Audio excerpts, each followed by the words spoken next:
bariatric surgery, especially if they are overweight, obese, and they don't seem to be having any clue on how to bring down their blood sugar or their weight? Bariatric surgery is a good option, but only for those who are quite on the heavier side. I mean, it's not for regular type 2 diabetic patients. Even if they are overweight, doesn't mean that they need to go for bariatric surgery.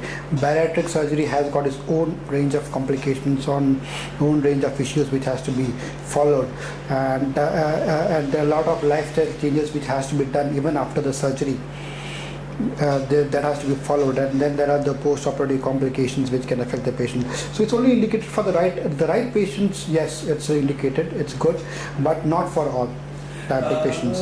Doctor, in the recent past, rather a few days ago, there was a report which said that even people who are not beyond that body mass range may also go for bariatric surgery because it helps in three things. One thing is about blood sugar, then second is about blood pressure, and third is about one more parameter they have given, which can be controlled by cholesterol. Cholesterol, exactly. So, the report is that even people who are going to be not so obese also would go for it. Still, there's a lot of controversy on that. I mean, it's still not clear whether such patients can actually go for. So I wouldn't be recommending my such group of patients for bariatric surgery. As I've said, it has got its own complications, own issues, which has to be handled very tactfully. Okay, doctor, what about diabetes with transplant patients? People who are absolutely normal after transplant get diabetes. Do you have such patients in your roles, and what is the recommended treatment?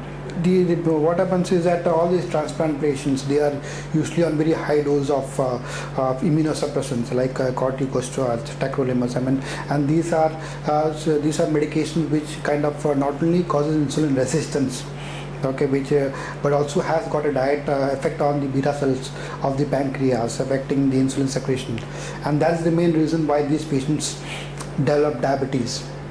And so if such patients get diabetes, I mean, if they are shared, they usually need insulin to manage their the high blood sugars which they get. Fiber, I would say the fiber effect is always that the salads contain a lot of fibers, and it kind of slows down the absorption of glucose into the bloodstream, and therefore you don't get a surge of blood glucose postprandially. So that is one effect I would say that is responsible why has insulin requirement kind of shoots up if it doesn't have its salads. And doctor, what kind of diet do you recommend to your type 2 diabetics? There is no specific diet as I mean, for instance, a Maharashtrian family, what would you recommend for breakfast, for lunch, or for see, dinner? if you feel like whatever the traditional diet we have had in the past was quite good actually. It's only that now we have changed our diet. We have had more of refined sugar, more of oil in the diet now. That is become bad. So if I get a Maharashtrian who comes me with his diet with diabetes, and if I have to advise him his breakfast, I mean, he can now have the traditional Maharashtrian breakfast, like he can have chapatis, he can have poha, he can have upma, then he can have oats if he's willing to have that. So the traditional stuffs can be allowed. What I would restrict for him would be skanda bhaji, would be batata vada, would be misal pav. These are the things which I would restrict for him. Otherwise, all the traditional things which he has, if it doesn't contain refined sugar, it's well enough for him. Fantastic. Okay, doctor, what about the new insulins which have come in the market? Can you just tell us about the new insulins? Because we get a lot of questions from people who suffer from diabetes asking about, is it really worth the price that you pay? Because most people feel that the new insulins, which are highly effective and prevent hypoglycemia, are also costing a bomb. Yeah, that's a fact. See, the new insulin are called as insulin analogs, or they also called as Dizana insulin. So when you look at the traditional insulins, what used to happen, the human insulin, the insulin which is being used now also, they have to be injected about say about 20 to half an hour before meals, because the surge, the peak of the insulin has to coincide with the glucose peak of the meal. But this is overcome by the traditional, by the newer insulin analogs. I mean, they don't have to be, you don't have to wait for half an hour after your meals for the insulin injection to be taken. I mean, after the injection, you don't have to wait for half an hour for the meal to be taken. You can take your shot, you can have your meal immediately, or even you can take your insulin shot even immediately after your meal, because here the absorption is faster. So the absorption of insulin, of this new insulin, is faster, and so it comes into the blood faster, and it coincides with your glucose surge. The second advantage is that the duration of action is lesser of these insulin analogs as compared to the traditional insulin. So it covers the glucose surge comes down. So the later hypoglycemia is avoided with these insulin analogs. But as has been said, the cost of it is double to that of normal human insulin, which is available in the market.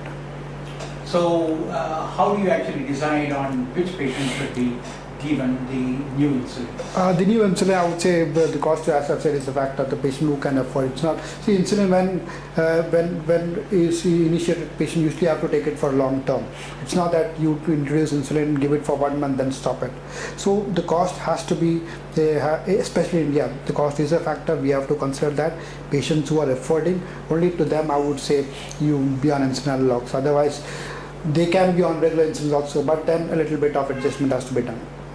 Doctor, in type 2 diabetics, after 15-20 years of relentless diabetes, even if it is controlled, do you think there will be an organ failure?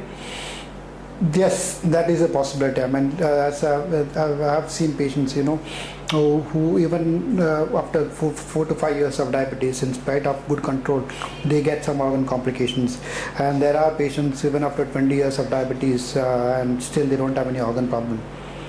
Okay. Doctor, what are the percentages of related disorders among your patients? How many of them in percentage term get eye problem? How many of them get a diabetic foot? And how many of them get cardiac or kidney problems? Again, it all depends on the duration of diabetes and how the well sugars have been under control. Correct. That is but then if you tell us about one third of the patients get diabetic foot problems, and more than you can say about 40 to 50% of them have cardiovascular problems. Around 30% have got diabetic retinopathy and those related issues, and again 40 to 50% have got peripheral neuropathy.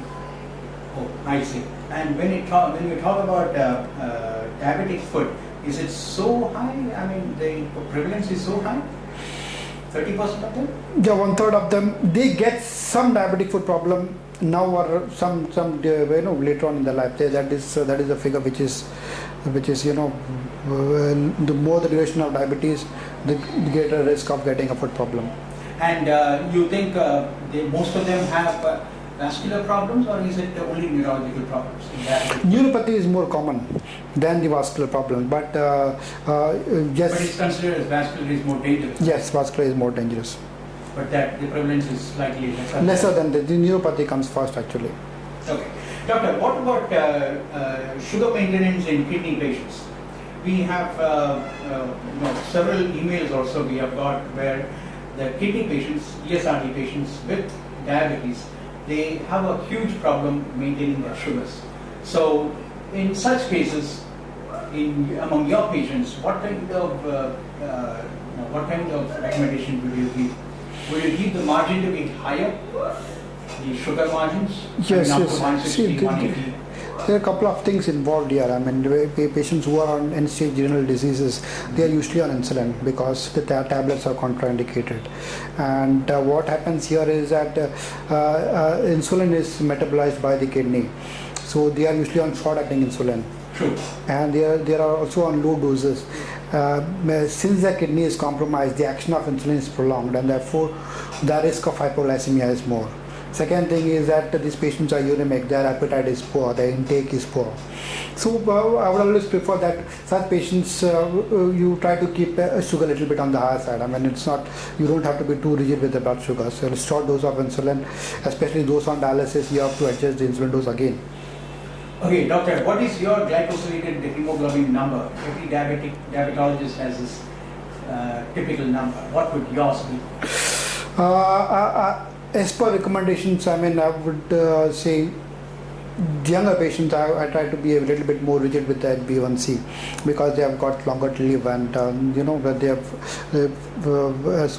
I keep a target of around 6.5 to 7, and but if the patient is a little bit senior and has got some multiple problems, other complications like heart problems, then I'm a bit lenient. I can keep the A1C around 7.5.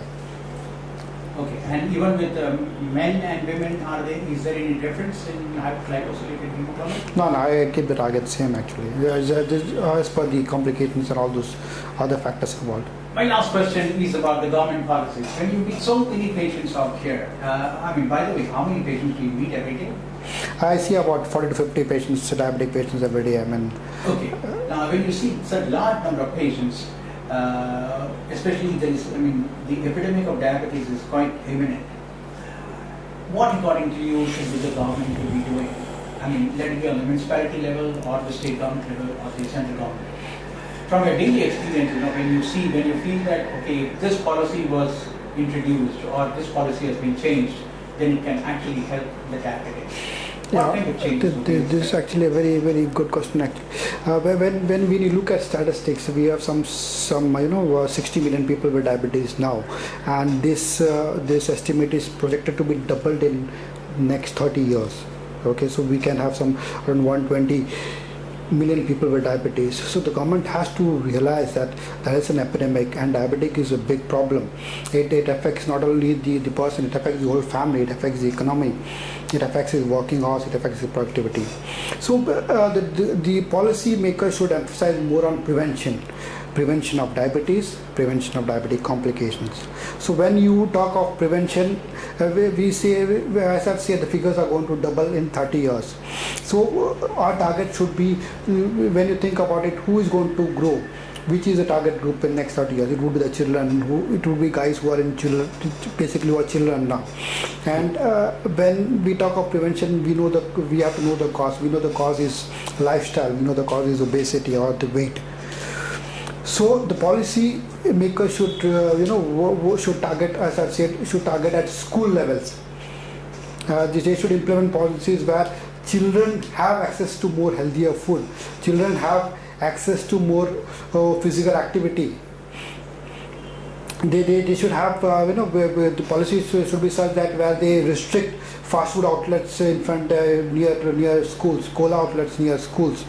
That is one important point, because if we can achieve this, more education in schools on diabetes, where the children become aware about the complications of obesity. So as I said, prevention of diabetes is important. Then we come to prevention of complications. And how do we prevent complications? Is by good diabetes control, by good diabetic management, good cholesterol management, good blood pressure management. So the government should have dedicated diabetic centers, not only in the urban areas but also in rural areas, to tackle the diabetic problem, and more training should be done to doctors in these centers to manage this diabetes. And since diabetes is going to be in such a large scale, even GPs should be involved. Good educated GPs should be involved, because they are people who deal with the patients in the initial stages. So if they are given good education where they can give a good management of diabetes in the initial stages, they can avoid the complications later on.